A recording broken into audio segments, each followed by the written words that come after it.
Hello, Hello. welcome to Hot Topics. Welcome. Hi, Rebecca. Hi, Janelle.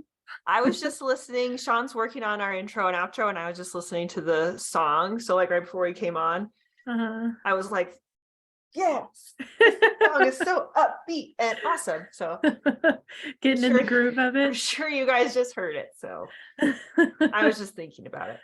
But I'm excited. it's exciting, and it's kind of cool to be like, you know what? This thing isn't out yet, but we're putting it together, and we're really excited about it. And Yes. it's getting really close now. It's like, I feel like we just Yes. need like one more to be like had. I was gonna say the same thing. Yeah. One more to So, have in there, and and that's then not any like rule of podcasting. We just feel we just feel better. I guess it helps yeah. because we're mental projectors to have enough to where we're not like scrambling around going, oh, we have to record.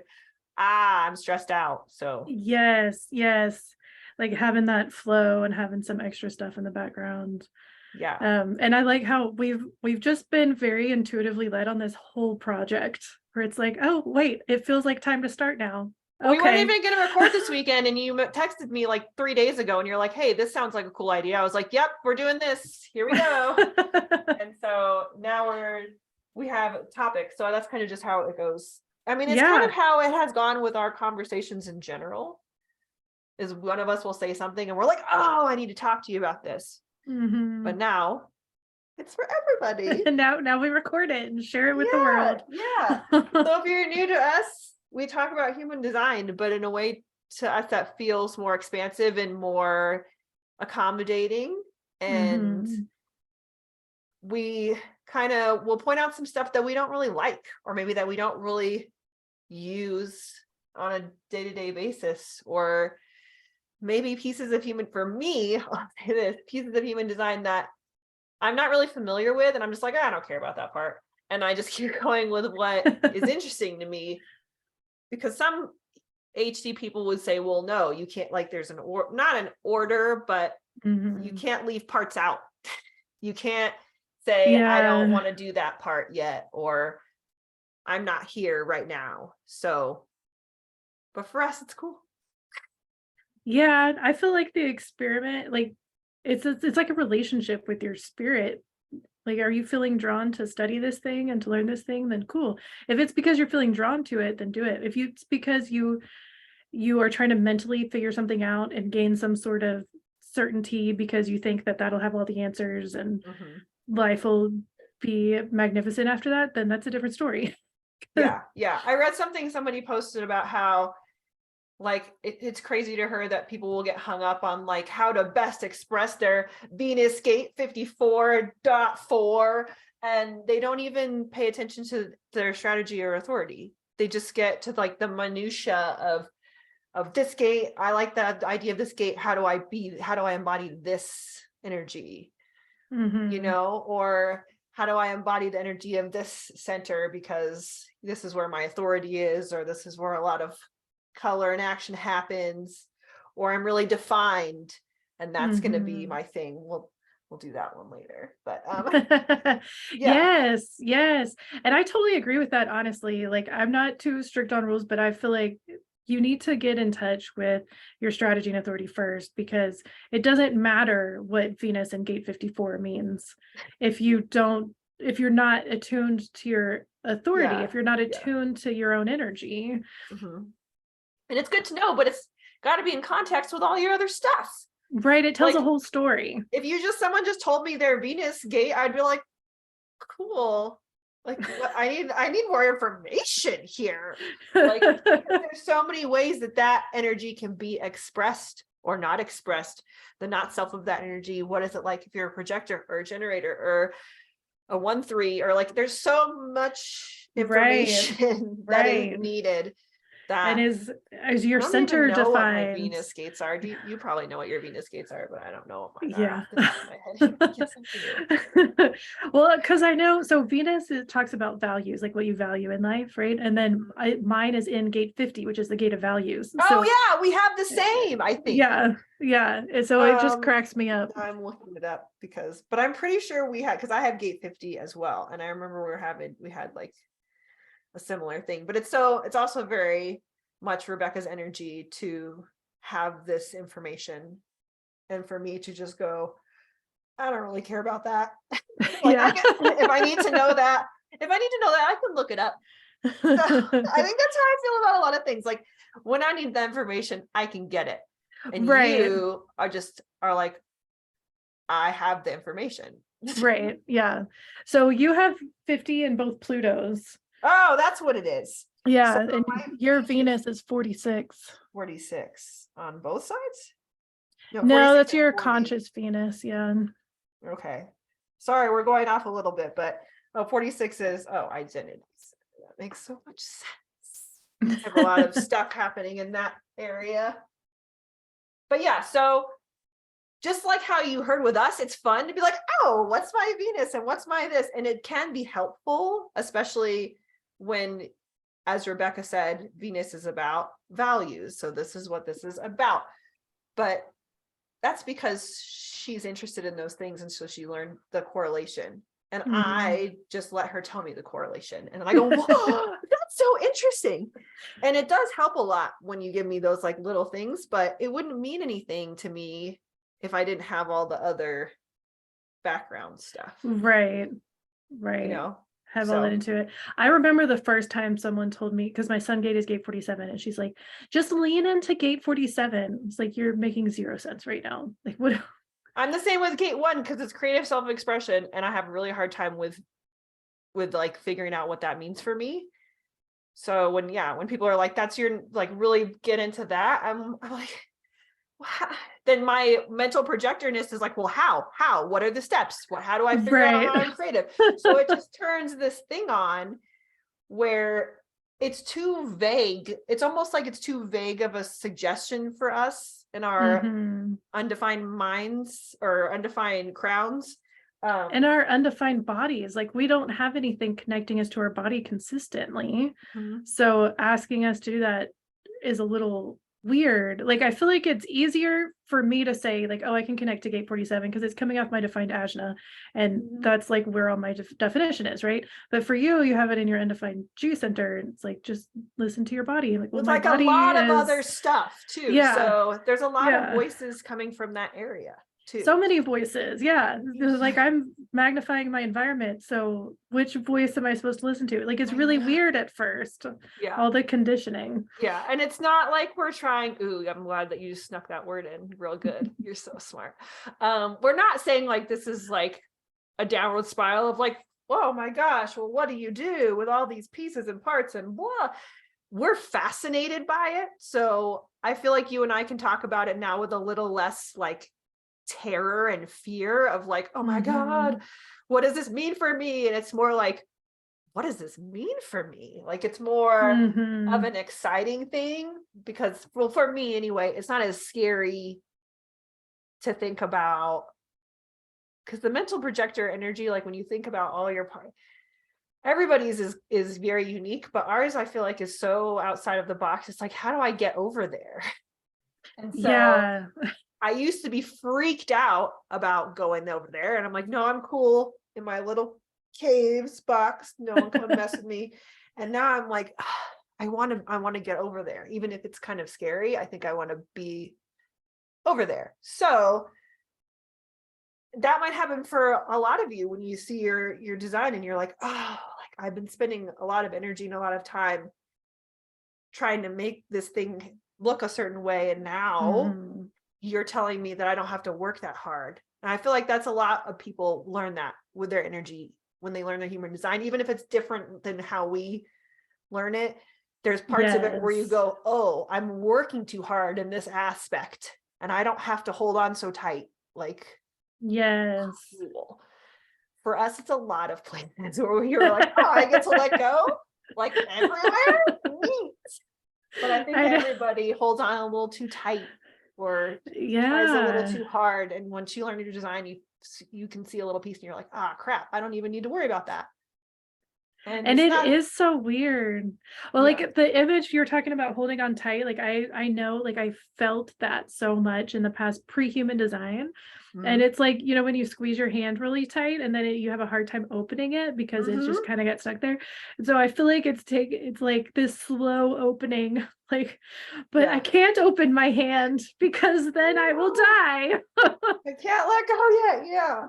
And this thing that we're talking about, guys, is conditioning, which is a very umbrella term for stuff that you have picked up. I think your mind, your body, all has just unconsciously picked up and continues to do without you really giving it a real reason why. That was a terrible explanation of conditioning. Basically, subconscious I'm not a beliefs. doctor. Yeah, so Subconscious programming, the ego trying to keep you alive, doesn't care if you're happy. exactly. See, she knows. Yeah. Like, and this is why it's so difficult to, first of all, see in yourself, because it doesn't seem out of place to you. It doesn't seem out of order. It doesn't seem right or wrong. It is. And so for me, a lot of my conditioning was hard for me to even notice until Mm. it was pointed out to me, or I got to a certain point where I was like, huh, this doesn't feel right, or maybe I don't have to do it this way. And it's just like, that kind of stuff for me. Other stuff is much more like conditioning classic, because I'm a child of an alcoholic parents. So there's very like textbook things that I taught myself. Like as soon as I learned what I was like, oh, I need to learn about this. So very small minded beliefs of how you can be and how you take care of yourself and all this kind of stuff when you're the child of an alcoholic. There's groups for it. I've been to them. It's a whole big, I understand why it's like a big deal, but part of me in my head is like, would you be like this anyway? Oh, who knows? Who knows? I mean, yeah, there's so much that goes into conditioning and the whole nature nurture. I know. It is fascinating to think about because, like, even you look at siblings, right? Like, you grow up in the same house, but you have completely different experiences Oh yeah. Me for a and variety of yeah. reasons. But we both had very like I got ultra responsible, and that makes sense from the way that like when I look at the way that I was raised, it's very easy for me to see, oh, this is why I do this a lot. Hmm. But it's like, how do I let go of it? How do I let go of it? And that was before I really started doing inner work, because I've been working on letting go of things and realizing that letting go doesn't mean it goes away, like all kinds of stuff for a little while before I found human design. But then human design kind of said, yeah, you need to work on your conditioning, but because of your energy, your specific energy, there's ways to go about it that might be different than other people. Is that your Yeah, experience too? yeah, that's why this system has helped me so much because I mean, I was in therapy. I became a Reiki master. Like I did all this energy healing, all this kind of stuff to try to feel better and figure out who I am. And then having the visual representation of my energy on the body graph just gave me so much more clarity and such a better roadmap for what's actually going on. And then the not self questions too, right? Like where I can pinpoint exactly where this fear is coming from and what is actually activated in me. Yeah. I've been to therapy twice. One time, the first time I went, I was a late teenager, and my mom was like, hey, I'm going to take you to my old therapist. This is a great idea, by the way. You should all try this. I'm just kidding. Don't take me seriously. And I was like, okay. So I went to my mom's old therapist, who was extremely religious, which doesn't really jive with me. I think I was like 17. I feel like I was pretty young. And after the first couple of sessions, my mom was like, so what are you guys talking about? And I was like, family instas. And she was like, no, what are you talking about? Like, tell me what you're talking about. And I said, no. And she goes, that's not why I sent you to her. Tell me what you're talking about. So my mom basically wanted like this 3-way therapy thing. And she just wanted me to tell her what I was talking about. And the lady obviously couldn't do that because she would get fired. Right. So she was like, she figured that I would just tell her because she knew this. I don't know. My mom was a weird lady. But so that kind of jacked me up on therapy for a little bit. And then in my early 20s, I just felt like I was spinning out of control and I was just acting really not myself. And so I took myself to a therapist. She was actually a student at one of the colleges, so I was really cheap. That's why I was like, yes, I can do this. And she was pretty cool. My only thing with her was she wanted me to be on medication. And I'm not really a medication person. Yeah. And I'm not saying it doesn't help other people, because I'm sure that it does. I just don't, I feel like if I was out of control and I couldn't handle it, I would do something like that if it was like, okay, there's like nothing else that I've tried and this isn't getting better. So maybe there's some chemical craziness happening and I need to fix it. But it was her like wanting to give me medication was very like immediate. And I was like, oh. Yeah. And then at the end, because I saw her for like a year, I said, hey, remember at the beginning when you wanted to put me on medication? I said, do you still want to put me on medication? And she goes, no, I think you're good. And I was like, okay. She's like, but then she said, I think you needed it. And I was like, well, I don't think I did. If I'm okay, if I'm good now. Right. Like I worked through it. So yeah. Which again, I'm not saying that that's like I did anything better than anybody else. So if you are not like, if you can't work through stuff, I get that. Like there's still stuff obviously that I can't work through, but I do that the good old fashioned way by ignoring it and pretending like it's not there. So that's part of my conditioning. So I was on antidepressants once for a little while because when things were really bad in my marriage, like the doctor looked at me. I was just it was so bad, and I don't even remember what I said to him, but he looked at me and he goes, "You have PTSD from your marriage. Like you're not okay, and you need this medicine." And so I took it for a while, and it did help. My theory on it was that it would help me to start taking the steps so that I could be okay. But it was maybe a couple months. Like I didn't want to be on it for a long time. I didn't want it to be a lifelong thing. Yeah. And I think that that's wonderful because like sometimes you just need a little bit of a help, a little bit of a pick me up push. And I'm glad that you realize that for yourself, because that's also good. So this conditioning thing, what do you think deconditioning is? Because when I first, and I told this to you before we started, when I first came to human design, I wanted to fix myself. And so I was like, what's the steps to deconditioning? What do I need to do? Tell me. And I had like my notebook and my paper, and I'm like, okay, step 1, deconditioning, go.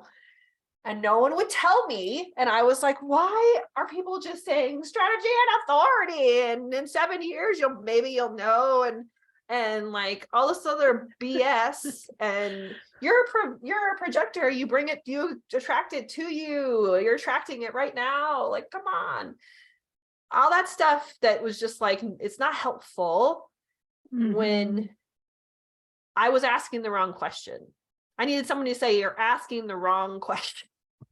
Because deconditioning is not, well, for me anyway, and for you, I don't think it's not like a step-by-step process that looks a certain way for everybody. Not at all. Yeah. And once you've checked all your little deconditioning boxes, you're like, deconditioned, huzzah, and you pass. You get a certificate, yes, a magical owl comes and oh, that would be so neat. It takes approximately 7 years. I don't know if you've heard. But yeah, that would be neato. But it's just, and this was something that I mean, I feel like I knew it, but I just really needed to like get it in my brain of like there's no one way, there's no way to do this thing. It's not about the things that you're doing, No. which is a big projector thing anyway. Yeah. So what do you think deconditioning is? Ish? I see it really as just changing your inner dialogue, like switching your perspective, because we really we're here to be conditioned by life and by the world. That's how we learn. That's part of being human. You can't avoid it. Yes. So there's also this kind of stigma of like, oh, well, you're so conditioned. Like, let's just get to a point when we're not conditioned. Like, that's not going to happen because that's just life. And that's why deconditioning is a lifelong process. That's why it's always going to be a thing. And you're always going to be going through a journey of it on different levels. And so it's just a matter of embracing it and just also realizing what's happening. Like, you know, for me this week, I was telling you about the big event where like my solar plexus was like freaking out. It's like, I don't want somebody to be mad at me, but I also really don't want to commit to this huge thing they're asking me to do. That's not my responsibility. And it's like, I was having the hardest time saying no.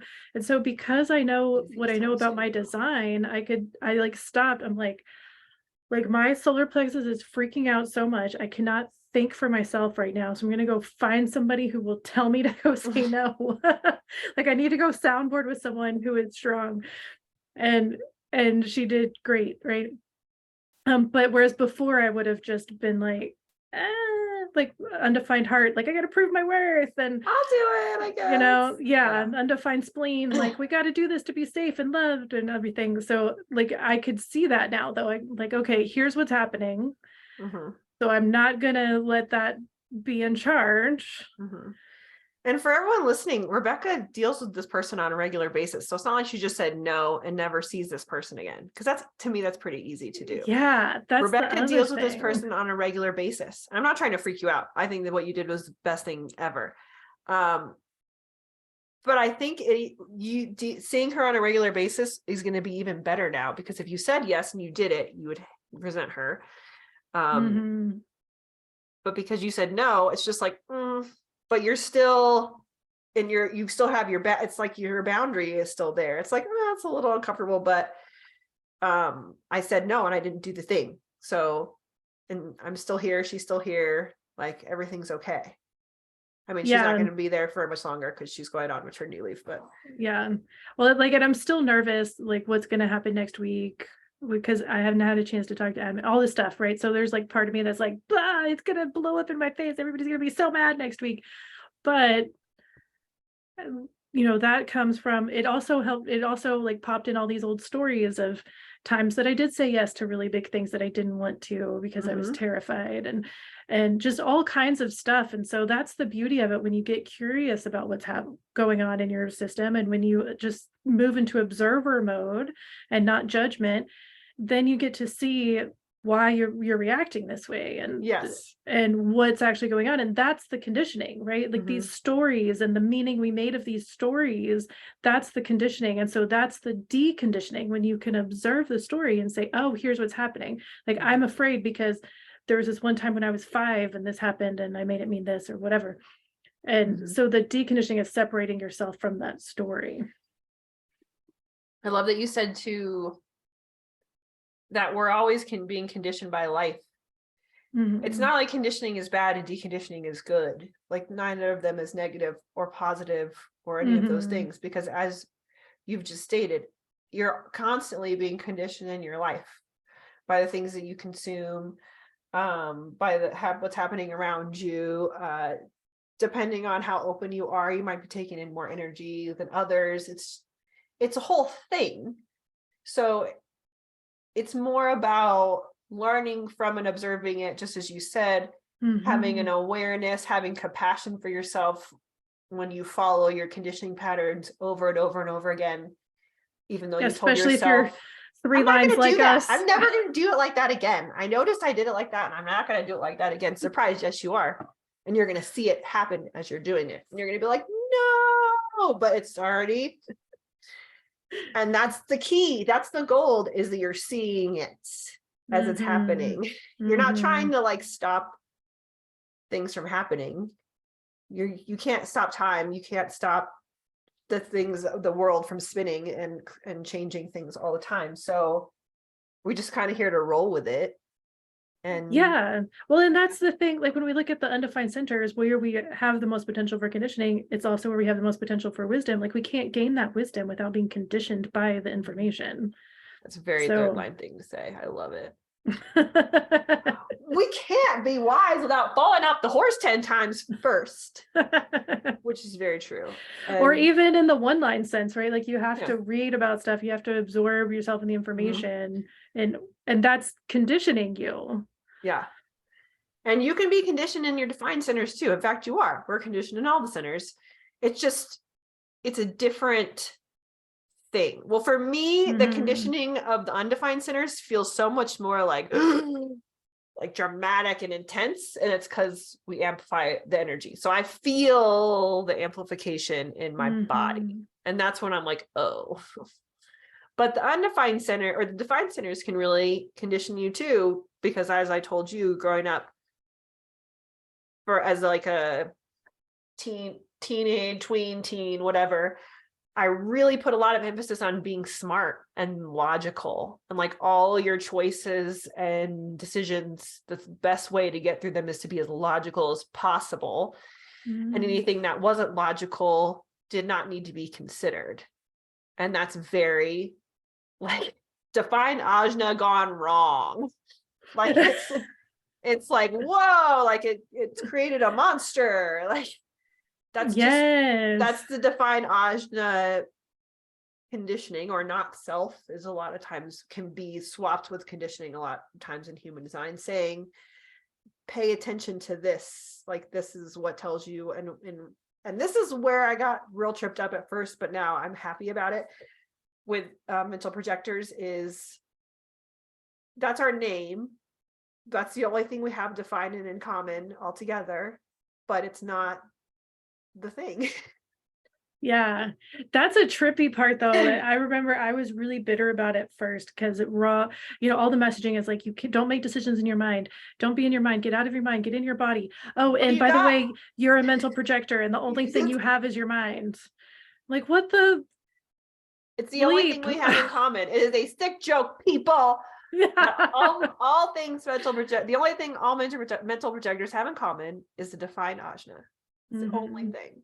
And we're not supposed to use it. I mean, we are supposed to use it. And this is how I feel like I do use it, is when all this stuff is going on and we're working on conditioning and being aware and outside. And that's the part where I'm like, oh, I'm being objective. Ooh, this is like ajna stuff. I'm conceptualizing, and I've separated myself from the energy a little bit. So it's not so personal, or, I feel like I'm using, when that happens, I'm like, I'm using my ajna for good. Like I get all excited because it feels very like, okay, this is kind of helping me take a few breaths in the space and go, oh, okay, look at it objectively. Like you can use your logical mind here. It's totally cool.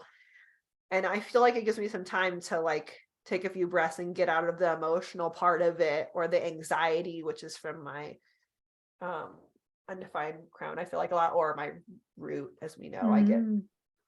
So feel like this helps me to step away, but still be here, obviously. Yes. So yes. I mean, it's a great source for others. That's what it's meant to do. And then as mental projectors, that's literally what we're here for, to guide other people. Yeah, you're welcome, guys. Like that's what we got. But yeah, it's just using it for your own life, like navigating when you're trying to figure out your own life in your head. That's when things go crazy. But when you can listen to your authority. And I think it's really helped me to not look at like the stuff that I'm turning around up here, or conceptualizing up here, as like the be it all end all number one choice that I have to make. It's like, this is showing me options, and I don't have to go, oh, that's the most logical, run to that one in fear that I might make the wrong choice. I take my time. I'm taking more time. I'm seeing a lot of other people talk about this on the social medias too. about how they're taking even more time than they think they need to do things and to live life. And it feels Mhm. extremely slow to them, but things are happening faster in their lives. One of them in Yeah. particular is a projector, and she's like, the invitations are coming faster the slower that I move. It's so interesting and it's so counterintuitive. It feels weird. I know I've allowed myself to rest a lot more this past year, Yeah. and it's still like even this weekend, like I still feel guilty sometimes. Like do I really need to nap or do I need to work on my marketing plan? Like what would really be better here? I don't know. I think you can do both just not at the same time. Yeah, I'm the same way. Like I work at the restaurant 3 days a week most of the time. And Thursday I feel like I don't do anything because I work Monday, Tuesday, Wednesday night. And Thursday I'm like, I'm recuperating, and I Mhm. usually sleep in, and I'm just a very like full day. And for the longest time I was like, why do you need that? Why do you need that? Other Mhm. people don't need that, do they? And I've convinced Right. myself that they don't. Like, no, they don't. They're not doing it, so they don't need it, obviously. Uh, And that's a huge deconditioning thing for all projectors. I think especially mental projectors though, because we have the energy projectors. But anyway, anybody really with a whole lot of openness, it's like give yourself a day to recover from stuff because you know how much you're taking in, especially as a mhm. server, right? There's so And much my body energy is around you. physically sore, so I don't understand why I don't just listen and go, okay. I'm in my head, I'm like, well, you're almost 40, so you're old, and that's why your shit doesn't work as well anymore. So you're just gonna have to deal with it. It doesn't mean you get a break. Like it doesn't, you don't deserve it. Oh, I don't like saying that because I know it's not true. See, this is the conditioning part I'm talking about where Yes. you see things happening and you're like, but that sounds not right. But my conditioning says you're wasting your time. Like, why are you wasting so much time? Yes. A big part of it is I allowed myself to work so little and terrify myself financially. So if I'm allowing that, then I need to be making this other time that I'm not at the restaurant worth it somehow. Mm, And I'm not doing if I'm resting, then I'm not doing that. it's not valuable. Yeah. That's big conditioning, especially for really for all non-sacrals, but for mental Yeah. projectors in particular. Yeah, something else that's really realizing me conditioning wise, or really realizing me, that doesn't make any sense. That I am realizing as mental projectors, first of all, our aura is meant to take in other people, right? Like just all projectors in general, we're very penetrating. We're meant to like absorb ourselves into others so that we can guide them. But then Yeah. as mental projectors, we don't have anything in our body protecting us. So it's like extra amplification of everything. It's like no wonder I had no freaking clue who I was for most of my life Yeah. and why I was so codependent to certain Hmm. things. Like, oh my gosh, that's wild. It's Yeah. so wild. So Yeah. moving through that was interesting. Yeah. And somebody posted something and I read it and I thought it was so good. It was like, if you're a mental projector, but I think it was all projectors, but mental projector was probably makes the most sense. And you are encountering people, like that's a job. Like that takes energy to do, just Mm, encountering the people. And I was like, well, shit, I encounter like when I'm at the restaurant, I encounter easily 100 people, easily. mhm. And I mean, I Yeah. don't talk to all of them, but I'm in their aura for Yeah. usually an extended period of time because people have nice leisurely dinners. And and I'm always like, why am I so tired? This is so stupid. Like, why would this make me so tired? And it's hitting me every week, like on Wednesday when I'm wow, like this is actually getting really difficult. Like, I don't know, Yeah. like, is this going to start messing up my body even more now? Because I have overuse injuries from waiting tables and being active and not listening to my body. um, so yeah, it's hard to talk about right now because it's like my only source of income. So I can't, like, I'll be homeless. But at the same time, it's like every Monday I'm like, I don't want to do this. Like, this is not I feel like sustainable. I'm such a little whiny baby. Like everybody else is doing this. So obviously, and not just doing what I'm doing, but other people are like double shifts 3 times in a row, like never leaving the restaurant for like 13 hours. And I'm just like, that I could never, like, this is what I can handle. And I feel like this is undefined heart deconditioning for sure, or conditioning, is like, I don't feel like it's enough. Like, how is that enough? Yeah. Because I'm not here to do any of it. It's more than enough because I'm not here to do it. I'm not here for this. You're not. And like you were saying, like you just being in other people's aura, that's conditioning you. You're taking on all that energy. And then I firmly believe the more I'm in my experiment, the more I realize that if you are a projector and you are not being recognized correctly, that's exhausting because your energy is just kind of moving out, spinning its wheels. Yeah, totally. I didn't. Yeah. And because you're not being recognized doesn't mean you're doing anything wrong. Like, you can do things to help put yourself out there, but the recognitions come when it is their time. And well, not necessarily when it's their time, because you can say no, but I guess when it's the invitation's time, not necessarily when it's your time to say yes. Does that make sense? Yeah. Yeah. Like, you can open yourself up for more invitations, but you can't necessarily like speed them in, can you? Unfortunately, I don't think you can. I haven't figured that one out. And people say like we can magnify them to us, but I don't think that's the correct term. I think the term is you can share more of yourself. You can open more of yourself to the things, but I don't think you can like magnetize them into you. Well, I just think you're more open. Yeah. It's an energetic thing from what I've observed and from what I understand. It's more of an energetic thing. So you can shift your energy, you can move yourself into things. So like for you, you're exhausting yourself in this job. And so then it's hard to show up online. It's hard to have the energy for the business that wants to be created, right? Because all of your energy is going to recovering from not being recognized. And so if you were to shift your energy, like honestly, if you were just like, okay, I quit, and then you slept for 24 hours, because you probably would, and then like allowed the energy to guide you, then it would move you to where you're meant to be. And I think when you are able to trust that, like that's what I see when people can just show up and trust that, like, well, here's what I'm good at, here's what I talk about, here's what I do, then the invitations come. But it's the trusting that's really hard too, because of the conditioning and because of the process and because of everything. Because then you get to thinking like, okay, well, if I don't have this job, I'm not going to have money. Well, yeah, if you sit here and talk about how you're not going to have money, then you're not going to have money.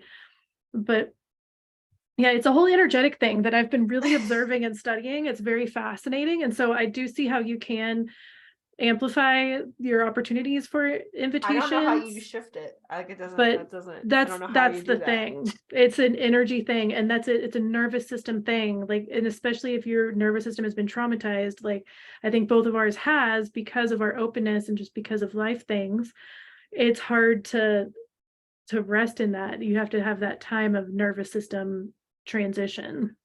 Yeah.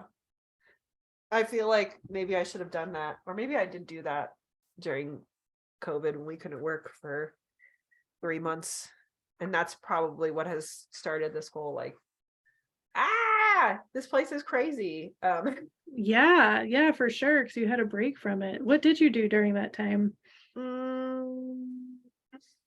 What did I do? I did my mentorship with Jess, like right after it ended. But during that time, I think I was just getting into human design, and I was doing like $48 readings, but I was very like, at first I was freaked out, and then I was like, hey, Sean, we need to have a plan. And so I had a calendar on the fridge of like, at this time of the day, we're going to do this. At this time of the day, we're going to do this. This day we do this. Like, I had themes for the days, like for the food choices for the day, like all this stuff. And I thought I was doing like like I was helping us like stay on track and be positive, and I scheduled our walks and all this thing. And after like a couple of weeks, I think Sean was like, can we schedule less like seriously? He's like, it's cool that you want to do all these things, but he's like, it just feels like we have to do all these things. And I was trying so hard to take control of the situation. I'm like, we have to make use of our time, and we have to make sure that we have alone time. And like, I was really trying to structure stuff for us because we had no structure, Mm-hmm. So, and I was trying to make sure we didn't like bite each other's heads off. Like, I was really trying to like foresee how stuff was going to go and just really control the shit out of it. And Yeah. Sean was like, can you stop doing that? And I was like, sure. And so I stopped doing that. But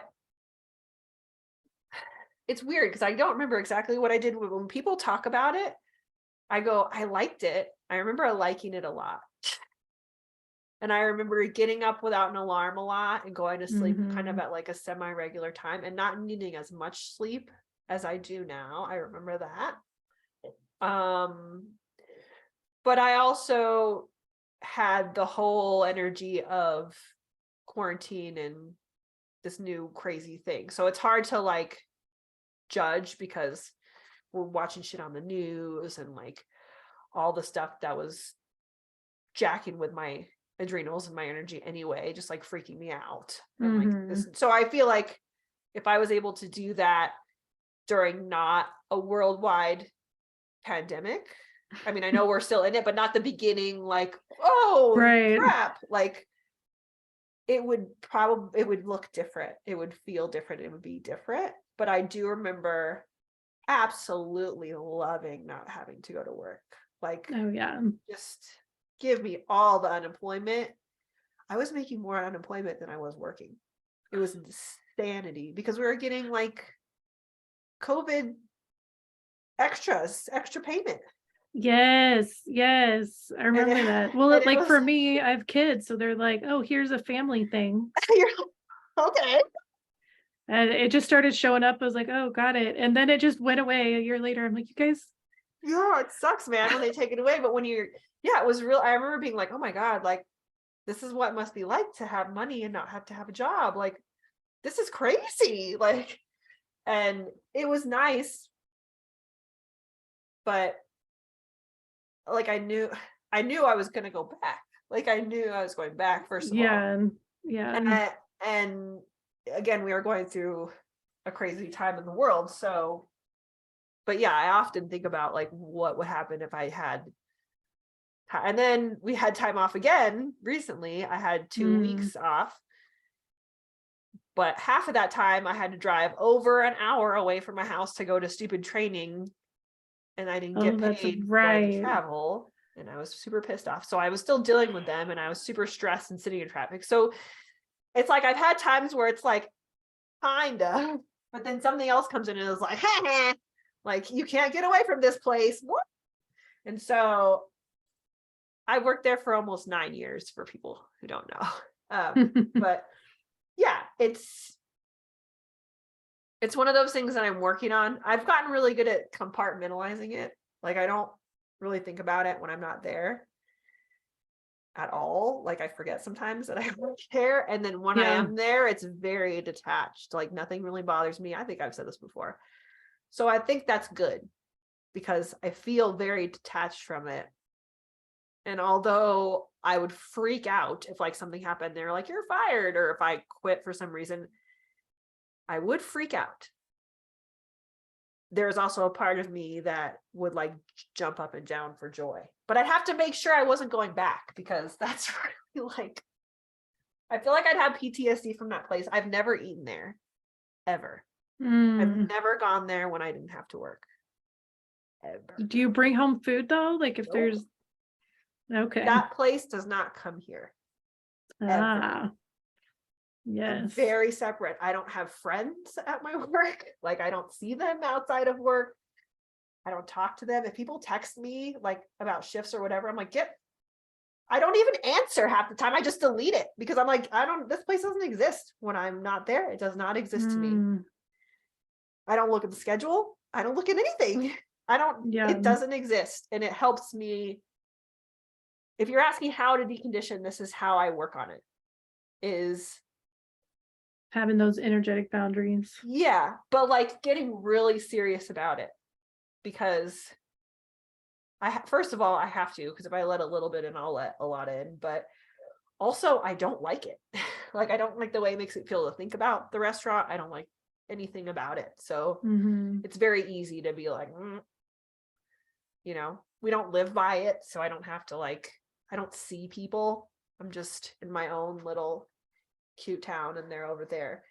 Yeah. All right. I feel like I've talked a lot about the restaurant, but yeah, that's something that I do. But if you're thinking about what to do, like, what can I do? What can I do? I need things to do. That's not it. You're not looking for things to do, but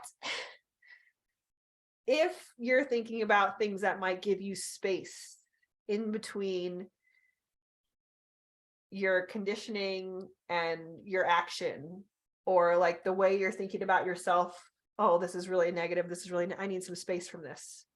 For me, that's nature, meditation, yoga, kickboxing. My dogs sometimes will be really funny and cute, and I get like really into how funny and cute they are and talk to them in silly ass voices. And Sean does the same. He's very into it. So it's like, it's helpful.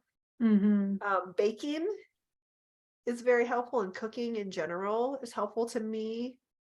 I feel like these things give me space away from the like uncomfortable, embarrassed feeling, or the negativity, or the conditioning that's like, you did this wrong, or you took too long to think about this, or you didn't think about this long enough, or you should have done this instead of this, or why did you do this instead of this? Like, it gives me space. And I really think that that's all you can ask for of your deconditioning tools is like, they're not going to take it away. They're not going to make it stop, but they can help give you like a breath work. Oh, I didn't even mention that. Breath work is the jam. Like, breath work is amazing. EFT and Reiki has helped me a bunch. Yeah, I was going to ask you, EFT and Reiki is your deal? That's the tapping thing, right? Yeah. EFT? Okay. Those both help me. Meditation helps me. Breath work. I do breath work almost every morning, and working out. I have to work out, and journaling. See, that's one of the ones that didn't work for me. And this is a great thing to talk about. There's some shit that's not going to work for you. That you're like, oh, I don't want to do this thing. If it feels like a chore every time, it might feel uncomfortable because you're bringing up like emotions and shit that you don't want to think about. And I would say continue with it if it's journaling, because that's what it did for me at first. Is it bring about shit I've told you. I'm like, I'm reading this on paper with a pen. Oh no, it's real life. And so I hated that, but I continued with it. And it's still, after like I got through that initial, oh, I'm reading this stuff on paper, I did feel good. I felt better. I was like, okay, like it's out. But then it just felt like, well, now what am I going to talk about today? Well, now what am I going to write? Like, I have nothing to say. I don't know what to talk about. I don't know what to write. I have nothing. So for me, journaling, I need like, maybe I need like a bullet journal. I need something to tell me what to do, because I can't like. Interesting. I have a tarot journal now. Ooh, I write my tarot cards down, because that's a thing. That's like, okay, you're writing the cards, you're writing the meanings, you're writing the questions. So that's a good one. So that might help you being tarot led. I just literally write whatever. It's just free form. I just write down anything. Like, I just woke up from a weird dream. That's so crazy that I had that dream. Oh, I need to go to the store today. But you don't feel like an idiot doing that? I felt so stupid. Like, this is so boring. Like, I can't believe I'm writing this down. Well, because you have to get through that to get to what needs to come out. Oh, I know. I'm like 95% sure I stopped before I wrote down anything of that mattered about anything. I mean, I read some stuff. I'll go back and read it, and I'll be like, Shauna's in a bad mood today. And I'll write. So it's like more than surface stuff, but like not below that little top layer of dirt. Yeah. I'm going like here, and then I'm going, whoa, that's too hard. Right. Stopping right before. So yeah, that's the main reason. So I'll just write whatever. And I mean, I haven't even gone back to look at stuff in a while. It's because I just realized like I just have to do it. Because when I didn't do it, things were bad. But this is good to see. Like, this doesn't mean that Rebecca's better at deconditioning or faster or anything than me. it's just taking us different amounts of time to see the same things. Yeah. And Well, it really helps me to have you to say, hey, wait, you have to go back. Like you did it. Because in my head, I'm like, oh, I tried it and it didn't work for me because it was uncomfortable and I didn't like it. But I let it be uncomfortable for a little bit and then I had to get out. Like, and for you to be like, well, I don't think you did it long enough. In my head, I'm like, I journaled for almost 6 months every day. I don't know. yeah, well, and it's kind of I know the it's not a link time. in the thing. Like one book I read, they're adamant 3 pages of free writing a day, and I'm like, well, and then I would get like, well, what size journal is The this? artist, right? Wait, right? Right, Me right. too. I'm like, I is was it a like, little journal? Is it a big journal? I bought myself the littlest fucking journal when I got this book. Because that's when I decided to try journaling for the first time. So it is like this big. It is very small. And I couldn't even do 3 pages. I was like, fuck this. I can't even do 3 See, pages of this and big. I have a journal like this big, so I'm like, that's too much. And That's so I'll do 1 page. Like I can get a ton that's on a here. lot. Yeah, that is a And lot. yeah. That's still a ton. Like, So yeah, okay. I'll just write that. Or also, one of my friends has a whole business where she helps people with journaling, and she figured out that 7.5 minutes is like the prime time. So sometimes I'll just set the timer for 7.5 minutes, and it's just you just write. Like, But don't stop writing. don't you feel like you're gonna get into like some negative downwardy spirally shit where you just get yourself in a bad mood because you're writing all the stuff that sucks? No, that's never happened to me, because usually when you get it out, then that starts to release it, and then you're able to move through to the next thing and get I that would different say, perspective. and I read back on this, there were a few journal entries I wrote about Laker passing. And those, when I went back to read these, I was like, oh, I don't like reading these again. This sucks. And I was crying and stuff. I'm crying even thinking about it. But those ones were hard. But I didn't write like I was just writing about how hard it was. And yeah. like what the stuff we were doing to try to like hang out with them and all this stuff. And I know that that's fine. But in my head, I don't know. I was like, is this deep enough? I don't know. I don't like. Don't judge it. Don't judge it. It's not about judging. You have to give me an exact. This is exactly how deep you go in this garden of feelings. It depends on the day. Every day is different. You take a backhoe and you just 12 feet down, and there you have it. No, I know. You're right, and this is my like deconditioning journey in the moment, people, is I have a really hard time allowing myself to feel things past a certain level. Because I've learned from like therapy and other modalities to let yourself feel stuff, because for the whole time when I was like logic is the key, I said, okay, well, you just don't feel things. Don't allow it. You don't allow it. Like that was how I worked for a really long time. Yeah. But that's impossible. You have it right. hits You're you. human. And then I would get pissed off at myself. Oh my God, why did you get so, because you weren't allowing it for so long, and it explodes and is a much bigger deal than it needs to be. And that's how I dealt with things for a good chunk of my childhood, preteen, teenage years, was just don't allow it to happen.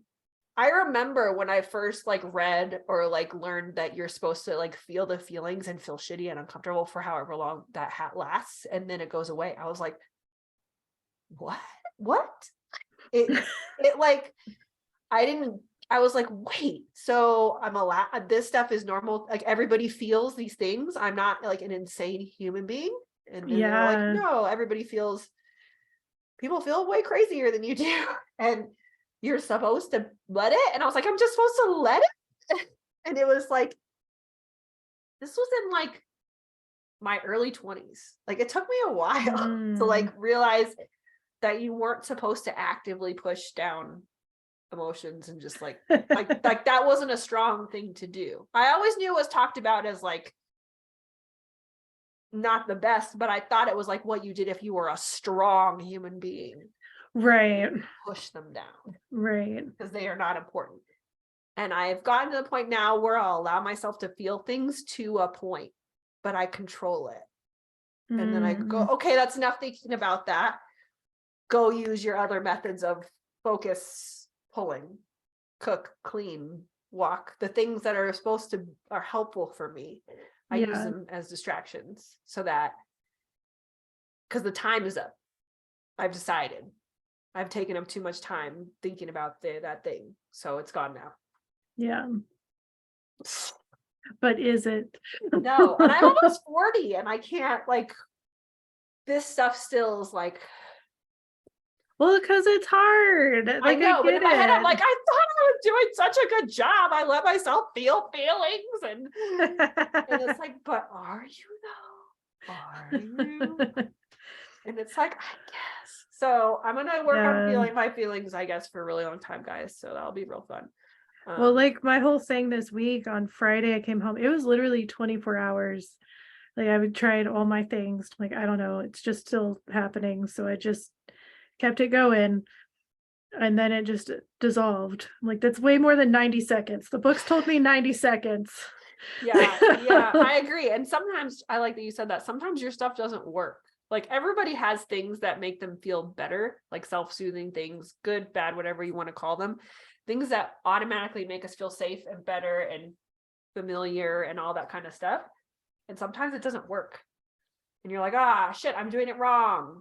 I must have done this wrong. But you're not doing it wrong. You need to do it longer, just like Rebecca said, or maybe that thing's not going to work and you just need to like dissolve in a puddle of feeling like shit. And you haven't let that happen yet. Yeah. You just need to let it go because maybe it's just a big one. Like this was releasing so many levels of things. Like no wonder it took 24 hours and a few cry sessions. Yeah. And I mean, I guess stuff happens to me like that, but usually I don't allow it. I mean, when Laker Pass was probably the most emotional thing that has happened recently. That was in June. And yeah, I feel like we've talked about this. I feel like I let myself feel it, but we got a new dog too soon. Now I don't feel that way. I love that dog like crazy, and I'm totally weird with this dog. Oh yeah. You switched real quick, but I do remember you were like weren't ready. You're like, no. It was like 3 weeks, and he was like, I have a hole in my heart. What the fuck am I supposed to do with that? Say no?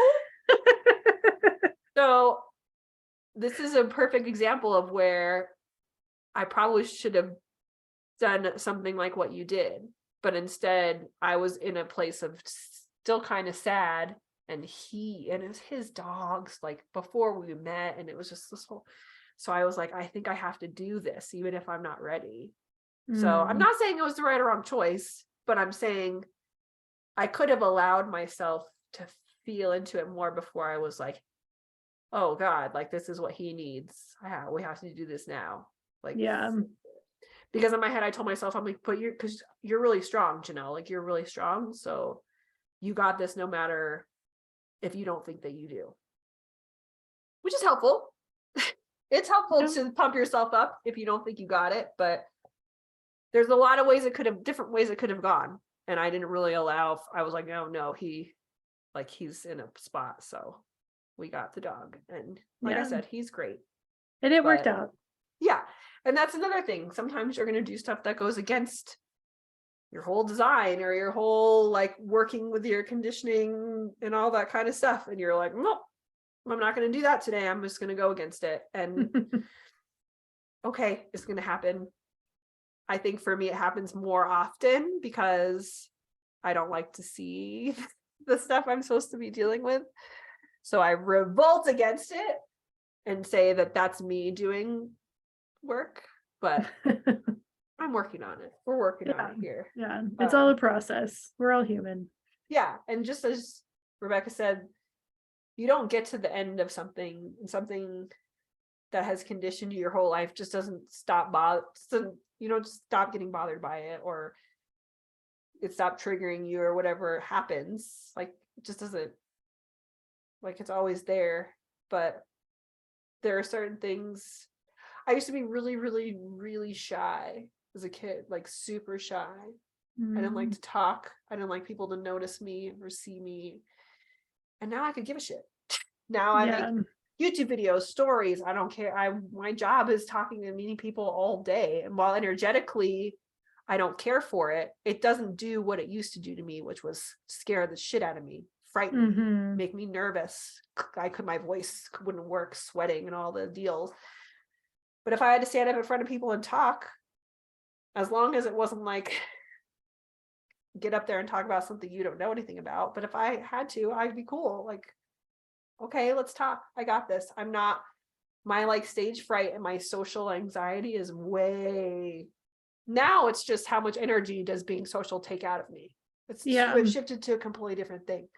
So that was conditioning that I had from early childhood, was to keep the peace and placid sea and don't talk and don't be, nobody notice you. And then if you blend in, everything will be good. Mm-hmm. Now I don't care. So it's not to say that your conditioning will always have like this hold on, the same hold on you that it does. This like, ugh, like, well, how can I, if you're saying I can't get rid of this, what do I do? You can manage it. You can make it work for you in a different way. Or you can look at it and go, I guess I don't feel that way anymore. I think I was in a reading when someone told me, like, you have these protectors from your childhood and you have to tell them it's okay to go. Like, you have to tell them you don't need them because they're still there, because you don't, Yeah. it's your condition. You don't let them go. They're always there. But if you Mm-hmm. say, hey, I don't need you to protect me in these ways because I've got these parts now, then they go. And I think that for me was like allowing myself to be seen and heard. I was like, oh, I don't need this. I can let that go and it's okay.